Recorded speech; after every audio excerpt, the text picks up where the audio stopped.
27/3/1972 இந்த ஜாதகம் பிறந்திருக்கிறாரு. மக நட்சத்திரம் 4ஆம் பாதம். இவருக்கு வந்து பார்த்தீங்கன்னா இதுதான் ராசி கட்டம். லக்னம் ஒரு ஜாதகத்தை பார்க்குறது எப்படின்னா, இவர் கும்ப லக்னம். இந்த லக்னத்துக்கு லக்னாதிபதி 4ல் இருக்கார் பாருங்க.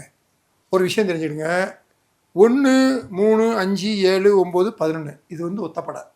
1, 3, 5, 7, 9 இதெல்லாம் ஒத்தப்படை.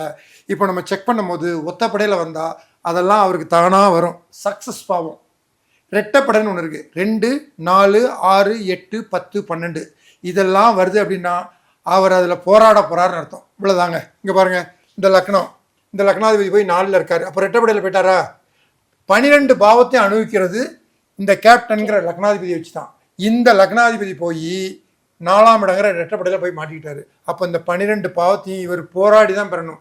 முட்டுன்னு முட்டி மண்டை உடஞ்சி அதுக்கப்புறம் தான் இவர் அடைவார். ஆயுள் நல்லா இருந்தால் எல்லாத்தையும் அடைய முடியும், இல்லைன்னா அதுக்கு தக்கனதான் இவருடைய வாழ்க்கை இருக்கும். சரி, இது லக்னம். அப்போ 12 பாவத்தையும் இந்த ஜாதகர் போராடாமல் அனுபவிக்க முடியாது.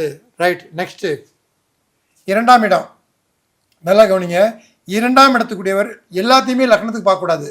இங்கே நம்ம என்ன தப்பு பண்ணுறோம்னா, லக்னத்தையே இதை வச்சுக்கிட்டு எல்லாத்தையும் பார்க்குறோம். 2ஆம் இடத்துக்கு அதிபதி 2ஆம் இடத்துக்கு எங்கே இருக்காரு?